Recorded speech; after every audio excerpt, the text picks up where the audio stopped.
Railway Conversations with Doc Frank. Hello and welcome to the podcast Railway Conversations with Doc Frank. I'm your host of this podcast, Doc Frank, and my conversation today is with Vinay Kumar Singh from Delhi in India. Vinay is the managing director of an organization called National Capital Region Transport Corporation, or short NCRTC. This organization is responsible for the development of a regional fast rail network around Delhi to several regional subcenters, a system which is called Regional Rapid Transit System, or RRTS. I'm very glad that I could get such a high-profile person as Vinay on the podcast. He will share a lot of great tips for making a project like this successful, and I really hope you do enjoy the conversation. This podcast is not being sponsored by third parties, which is good for you, but I still want to let you know about a couple of quite unique training courses for modern advanced signaling technology. The so-called Kickstarter courses for CBTC and ETCS. And the reason why they are so unique is that they are suitable for railway professionals regardless of their prior signaling knowledge. So even if you work in a non-technical area or some discipline other than signaling, you will understand everything that's taught in these courses, and you will improve both your knowledge and your confidence about these modern signaling technologies tremendously. And this is important because these technologies will have a major impact on the wider railway organization, maybe including your own job. The websites where you can find information on these courses and also can register if you like is docfranktraining.podia.com. I repeat this, docfranktraining.podia, that's PODIA.com. I hope to see you on one of these training courses. And for now, please enjoy my conversation with Vinay Kumar Singh.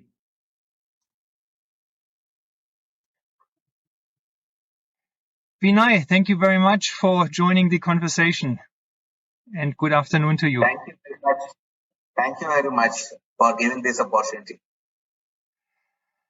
You are in charge of I find very impressive organization, the National Capital Region Transport Corporation, and that's a delivery vehicle for a likewise impressive project or program of works, which is called the Regional Rapid Transit System. Can you explain to the listeners what RRTS is and what the program of works will be for the next years? So this is a intercity commuter train system, primarily all around Delhi, the national capital. So this is national capital region in India is called a particular area all around Delhi, which includes some parts of the 4 states. And the total area is about 5,800 square kilometers. And there is a population of approximately 60 million people which resides in this area. And presently, we don't have a good seamless transport system across cities in this region. So government of India and all the 4 state governments, they have come together, they have formed the NCR Transport Corporation, the organization for which I work. And we are mandated to implement this railway system for a long-term perspective of reducing the pollution and congestion on the roads and giving accessibility to people to move within the region and move to Delhi at a much faster, safer way. I've been following your project for quite a while because I find it very, very impressive. I think that regional fast rail around big cities is a major trend here in Australia, where I live, as well as in other countries. Whenever I talk about regional fast rail, I say, well, have a look at India, have a look at what RRTS is doing in Delhi. This is really how it should be. I think the objectives for reducing the travel time between the capital, Delhi, and the regional sub-centers around Delhi are very, very impressive, because I think you've got a big traffic problem at the moment. The travel times between those centers are very long. By railway, if there are railway connections, they are very slow, and by road, it takes even longer. So can you give one example how big the travel time improvements will be from introducing RRTS? Yeah. So presently, the railway system does not cater to these intercity commute. The national railway system is for long distance travel or for the freight trains primarily. Yes. This intercity commute is covered by buses, but not even the service level is not very good. And people primarily they are dependent on their private vehicle. The moment such a large population moves on private vehicles, you can imagine what kind of traffic problems, traffic jams we must be facing since last few decades. And governments are seriously thinking to counteract this phenomena by providing high-speed railway system so that people can move faster and in a very narrow requirement, a very small requirement of land, because land is also, it is very difficult to get right of way in the national capital or around that. For example, I'll tell you the first corridor which we are doing, that is between Delhi and Meerut, a city in Uttar Pradesh, the state of Uttar Pradesh. This is about 80 kilometers, 82 kilometers to be precise.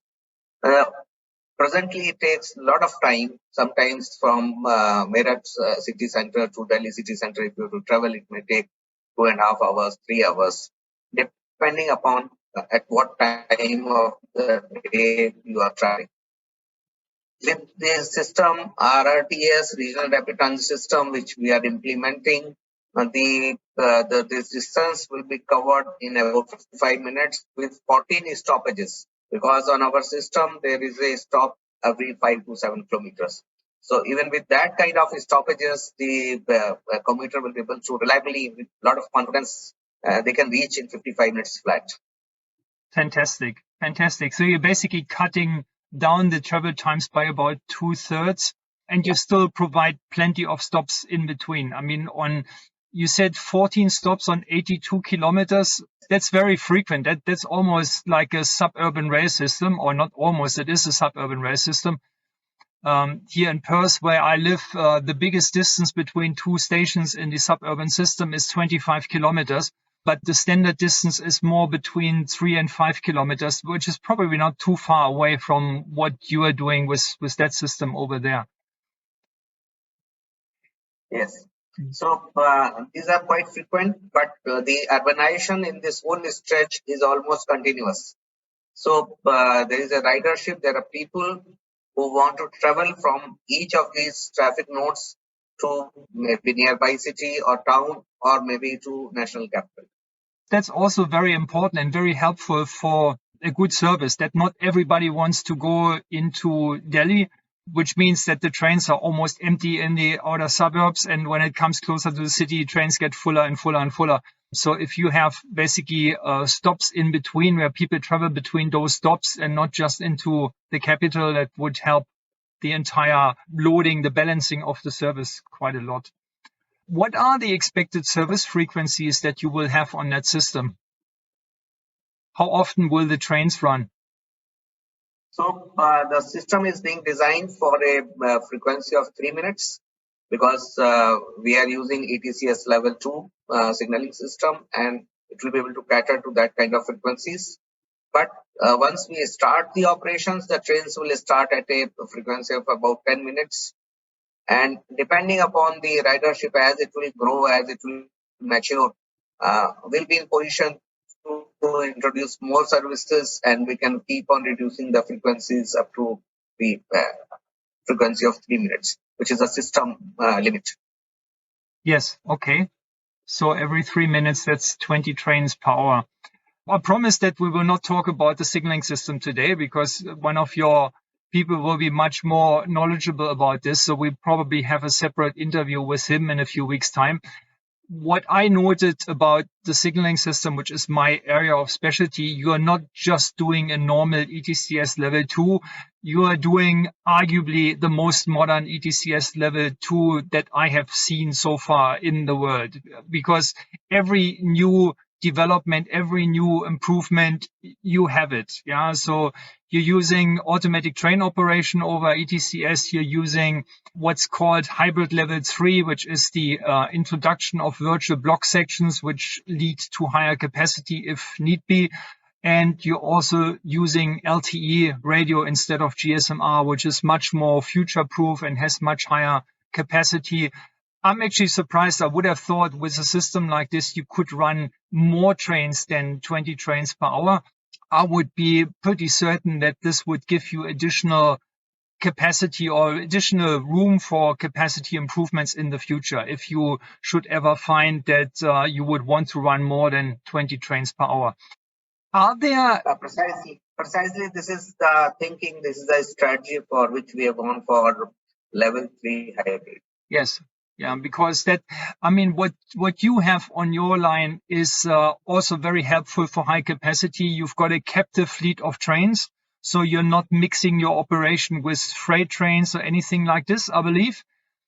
And that means that every train is fitted, and in a hybrid level 3 environment, every train would be capable of using the full performance benefits. This is basically more than a hybrid level 3. This is almost a full-blown level 3, the way you can operate it when all the trains are fitted. So yes, because we are using the train sets rather than a combination of wagons and coaches, and not like that. All trains are train sets. So the requirement of level 3 is met out automatically. Yes. I did read something on LinkedIn a few weeks ago where your railway was thinking about some kind of freight movement. Can you say something about this? Are you using passenger trains for moving freight? So these we are thinking to use the spare capacity on the line till we have very high frequency for commuter movement, for freight movement. But this freight will be moved on different trains, not the commuter trains. And these trains will move from one depot to another depot on the system. So these will not be stopping at the stations. These are specialized trains. Primarily, there will be a cold chain from depot to depot, and will be moving perishables or the white goods wherever possible within the metropolitan area of NCR. Okay. And those trains will be fitted with the same train control system. They will also be fit with ETCS hybrid level 3. Absolutely. Yes. And are these locomotives with wagons, or what kind of trains are we talking about? We are thinking to use the metro trains, old metro trains, and retrofit them with the signaling system and higher power of this air conditioning and freezing. Some of the coaches will be lower temperature coaches, maybe for frozen material, maybe meat or some food articles. So these are basically old trains which will be retrofit with the signaling system. And because we are using the international gauge, we can use the old trains from the European market and make them fit to run for a speed of say 90 to 100 kilometer, which is normally the metro train speed. So average will keep on getting about 90 to 100 kilometer speed. Okay. And these trains are in a fixed formation, so you don't have variable lengths that fixed. You would. Yeah. Okay. Yeah. That's very. Yeah, that's very important if you want to run hybrid level 3, that you have your train integrity proven, which for freight trains is still a big problem.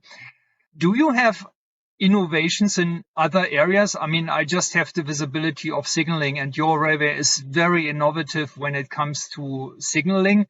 Do you have other innovations where you're doing things that have never been done before in railways in India? Yes, quite a few. To start with the track which we are using, this is a Austrian track system, precast slab type track, where we are manufacturing. I'm using the word manufacturing these slabs in a factory uh, in the project site, and we are using these slabs over the viaduct or in the tunnels for laying the track. So this is a high performance, low maintenance track fit for high speeds, which we have customized for our requirement of the speed, that is 180 kilometers per hour. So this is something happening for the first time in the country. Other than this, we are using the catenary for traction. The catenary is also fit for 180 kilometers per hour. This is something which has not been done by metros or the Indian Railways. And we are using ridge catenary in the tunnel, which is something which is very, very important, because there are very few examples across the world where rigid catenary has been used for a design speed of 180 kilometers per hour. So this has helped us in reducing the diameter of the tunnel, fitting everything within a very, very tight diameter of 6.5 inch. Yeah. So these are two very important components which we are doing. And other than this, even the rolling stock, this high performance rolling stock, which we are using, uh, this is also happening for the first time, and all the trains are being manufactured in the country itself. Yes, I know that you got your trains from Alstom and they have manufacturing capabilities in India. I know that here in Australia, the Alstom trains for Sydney Metro, they come from India originally as well. So that's, I'm aware that they have manufacturing capabilities over there. And from your perspective, of course, it makes a lot of sense to have them manufactured in the country. Yeah. So having more local content. This concept that you talked about with these pieces of slab track that you're using on viaducts and in tunnels, is this one of your secrets how this project is being delivered so fast? Because what I can see from the outside, the delivery of Delhi to Meerut is really, really very fast for a project of this size. Yes, it is very, very complex projects, not only from the perspective of the governance, because as I told you, the ownership of the company, of the corporation is with five different governments, central government and four state governments. That brings in a lot of complexity, and we are working in different geographical areas. So local laws are different. Plus, we are working in the national capital. You know that it is a very congested area, fully developed urban area. Doing anything civil engineering here, whether it's tunneling or it is viaduct, everything is very, very difficult. And politically also it is sensitive because it is national capital. Then we have opted for large number of new technologies which have never been tried in the country, and even for industry, these are new things which are happening. So there were many challenges, and then COVID came. You can imagine that Yes. nobody thought. The whole world was taken by surprise. We were also taken by surprise. And there were two very bad years when everybody suffered across the world. We also suffered as a nation, as project, as organization. So there were very serious challenges, but because I must share with you, we have a very clear one of project implementation, how we intend to implement. We have a very strong strategy of risk mitigation. We identify the risks, and we keep on working on those risks till they are eliminated. We keep a very exhaustive list of expected risks, what can go wrong with the project. We work on plan B. We always keep a plan B. And there is a very close monitoring of the contracts, means at all levels, starting from the bottom of the pyramid till my level. Means out of all the packages, I am personally able to monitor them at a frequency of a fortnight, each and every package. So that helps a lot, and I'll share with you that we have gone for some technological inputs also in the interventions, like common data environment. we work on a common data environment, and the project is fully on the BIM. So we are bottom up, we are in the BIM environment. All designs, collaborations, everything is done on common data environment and BIM platform. We are going for asset management system, very comprehensive asset management system. And to assist this asset management system, we have track monitoring system, and we have predictive maintenance module for the rolling stock.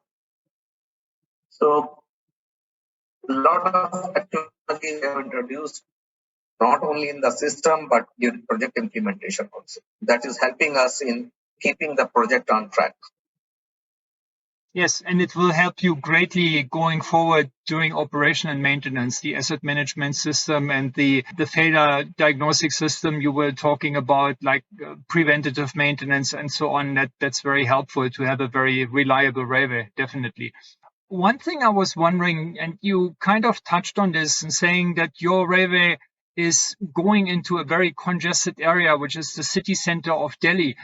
How do you ensure the corridors are free for a brand new greenfield railway? Are you going underground in Delhi, or how do you do that? Yes, exactly. So in Delhi and on the other side also, the other big city is Meerut. Both the places we are underground. In Meerut, there are 3 stations which are underground and a stretch of about 6-7 kilometers. Same is in Delhi, 6 to 7 kilometers we are underground. Otherwise, we are elevated. So there is nothing at grade. Okay. Okay, so it's either in tunnels or elevated. All right. Yeah. So that means when you said earlier that you're using your slab track in the tunnels and on the viaducts, that means basically you're using it everywhere because everything is either a tunnel or a yeah. But that makes a lot of sense because then you've got continuous track laying and you've got the same track technology everywhere on the entire line. That makes a lot of sense. Yeah. All right. Except depots. Yes. Except depot. Depot is at grade, and there we are using conventional ballasted track. Yes. Yes. Yeah, again, for these slow speeds in the depots, that's not necessary there to have slab track in the depots, I think, or to put it underground or anything like that. What I heard just recently is that you got approval to start building the second line of your RRTS network. And I did a post at the time saying that that's really says something about the confidence in a new railway system when you get the permission to build the second line before you even got the first line into service. So what is the overall political support that you have for your system and for the further expansion of your network?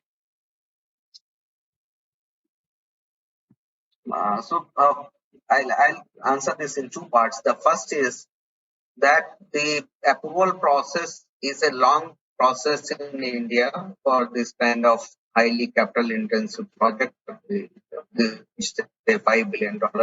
So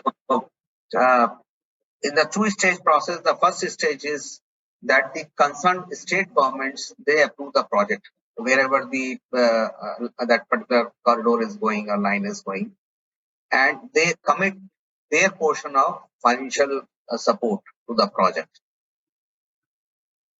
And this financial includes the land, because land is a very important component, and land acquisition, faster land acquisition helps the project in early implementation. So, and the state governments are the owner of the land within their geographical area. In the second corridor, there are 3 states involved, that is Delhi, Haryana, and Rajasthan. All the 3 state governments have approved the project. They've committed their finances, and now the proposal is with the central government. And central government has also moved the proposal for the final approval of the government. This goes through a consultation process, which is bureaucratic primarily in nature. And final, the approval is at the political level, because it is approved by the cabinet of the country. Now, we are getting a very good support, not only support, but lot of encouragement also by the Honorable Prime Minister of the India. And he not only supports and leads us from the front, but he looks into the issues such as that there should not be any impediment to the projects. And he has constituted some groups and committees at the central government level, which constantly they watch that projects are not installed due to smaller interdepartmental issues. And he has initiated a concept of Gati Shakti, means where the project should move fast, project should be seen in an integrated way, different department, different ministries should work in a cohesive with a lot of synergy. So all this is giving rich evidence to project implementation in the country. I don't know much about the political system in India. Not to say I know absolutely nothing about the political system in India. What you have in many other countries, and here in Australia is one of them, we've got two big political parties. It's similar to what you have in America, similar what you have in countries like Germany, where I'm originally from. So we've got two big parties, and when it comes to a new election, it's normally one party or the other. And what could happen is a change of government, that it changes from one party, one big party, to the other. And this is often a risk for transport projects when the two parties have different agendas and different priorities for transport. How do you see the bipartisan, if you have two big parties in India as well, I don't know, how do you see the support across political parties for your project, for your program? So, if we see the example of the first project which we are implementing, Delhi-Meerut, in Indian political system, it is a multi-party system. So there are more than two parties. There are many parties which contest elections, and depending upon the final election of the representatives, the governments are formed. And in the first corridor, we have two different political parties which are in charge of two different states. In the second corridor, there are three states involved. All three have three different political parties which are having governments. Okay. And all of them, they have approved the project. Central government, it is already with the central government. They are doing the final nitty-gritty and due diligence on that. And I'm hopeful that will be approved very soon, and we'll be starting the construction. But because you said that project has probably been approved, so it has been approved by the concerned states, and we have a lot of pre-construction activities. This is also something very important which I have done on this project. In Delhi-Meerut also I have done. Now for the second corridor also I am doing. We are doing a lot of utility diversion. All approvals from the different organizations we have obtained. We have very strict laws regarding protection of monuments, and then tree cutting permissions are very difficult to get in India. And there are large number of landowners, not only the private, but within government also different departments are the landowners. You have to approach each one of them for approval, their approval for taking the viaduct or underground section. So we are working on this also since last more than 2 years now, and we are quite comfortable in terms of availability of right of way as well as diversion of utilities and approvals in hand. And we are doing the detailed design also simultaneously of the system. So the moment we get the authority to do the expenditure on the main project by the central government, we will immediately start the construction. So that is the advantage of doing pre-construction activities in these areas. This is so impressive. I'm very conscious of your time, so I won't keep you much longer. You are in charge of this entire organization, right? You are the managing director of NCRTC. And it's probably not fair to ask you for one recommendation, but if you would want to give, say, 1, 2, or 3, I leave it to you, tips how a project like this has the best chances to succeed? What would you say? What would you recommend to other railways in the world who want to do something similar to what you're doing? What are the main things to look after to make sure that the project has the best chances for success? So with a caveat that each project, each country has its own constraints and own local conditions, circumstances. Yes. As far as I am concerned, if I talk from my perspective and general understanding of the projects happening across the world, the 3-4 things which are very important. Number one is that project should be conceptualized with very clear vision. What we intend to do, what is our objective, why we are doing it. That should be the number one thing. We should be very clear. Number two, as far as implementation is concerned, we should know what are the potential hazards or the potential risks. Those risks should be identified, starting from financial risk to political risk to project implementation risks, such as I was discussing with you, the tree cutting permissions or some bio sensitive zone. All those should be identified initially, and we should try to avoid them. Otherwise, later on, this can create a lot of problem for projects. Then, as we have clarity about the project, we should have clarity about the design and the technologies to be used, and our contracting, the procurement methodology should be so aligned that we are able to achieve what we have thought out at the initial stage. And then the most important thing is there should be a leadership team which has very clear vision, very clear ideas, and they should have courage to take decisions. With a team which can implement the vision of this leadership team, that is also very, very important, because we can envision everything. If it is not implemented, it has no value. But if there is a team which can implement those ideas, those visions, then that is the best combination it can make the project implementation much more simpler than what otherwise projects face. This is a beautiful answer, and just for the listeners, this is all off the cuff. I did not tell Vinay any of the questions beforehand. We are basically just improvising here. And I really love that answer. It's sticking to the vision as the number one. So many projects I see with really, really good planning, with really good intentions, and then they go into delivery and then they let it slip, they let it go, they forget about the main priorities, or some other things come in the way.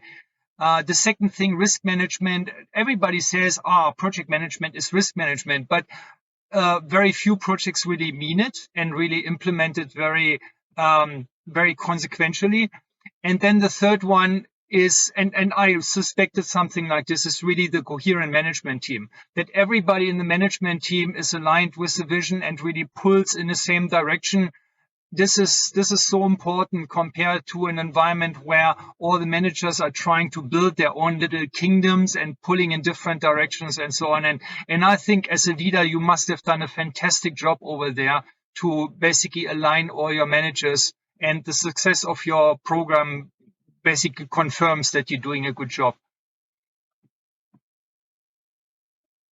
Yes, till now, yes.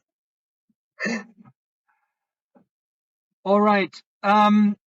Anything else you would like the listeners to know or to take away? I mean, the last answer that you gave was almost the perfect close of our conversation. Anything else you would like to say?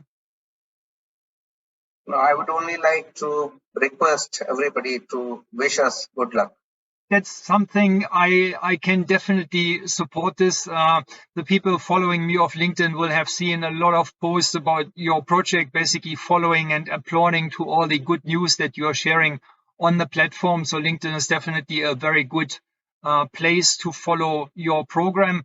All I can say is, well, wishing you best of luck. So I want to be the first one that lives up to what you requested. And I think your project is on a very good way, and I can only hope for your team keep pulling in the same direction, that you can really keep it together and keep delivering in the way that you've started over the last few years. Hopefully things will get easier after COVID is kind of fading away. I mean, it's not quite gone, but I think that the last 2.5 years were probably particularly difficult for project delivery environment. And I hope it will get easier again in the future. And that should help you as well, as long as your three main points, the vision, the risk management, and the coherence of the management team are all still in one place. So all the best. Thank you very much for making the time.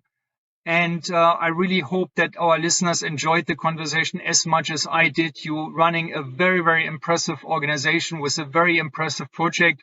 And I'm sure it will be a big success. And the thing is, with the government support, if a project is really successful and the government sees the progress and the achievement of milestones and the sticking within the budget and so on, then further support will come. And support in the future will probably be rather better, if that's at all possible, than it was so far, simply because politicians can see that they are winning if they associate themselves with your project and support your project. So just to close this, I would like to confirm it to you that the target for opening the commissioning of the priority corridor is June 2023, but we will be commissioning in March 2023, 3 months ahead of the schedule. And the final commissioning of the full corridor is June 2025, but we'll be commissioning at least 6 months in advance. This is our promise. Yes. Which is, by the way, another lesson learned for any other project this size. You're opening in stages, which I think is a very sensible way to do. The first stage is going out from the depot, which makes a lot of sense because in the depot you're stabling all your trains. You probably do a lot of testing of the rolling stock. So, and again, the planning in stages of the opening in stages is one concept that's done successfully by many other successful railways. Metro Singapore comes to mind. They have specialized in opening their lines in stages, and you're doing the same thing. And that leads to a situation where you have a first opening very, very quickly, and then people start to see the first benefits. Some parts of the line are already serviced.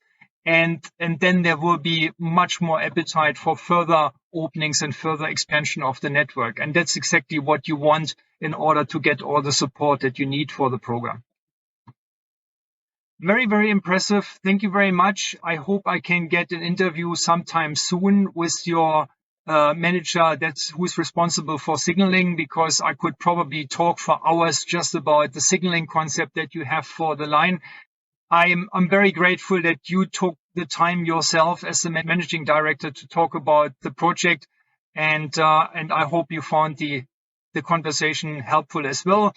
For all our listeners, if you liked today's conversation, please like this video or this podcast, subscribe to it, share it with others, tell your friends about it, and until next time, keep it simple. Bye for now.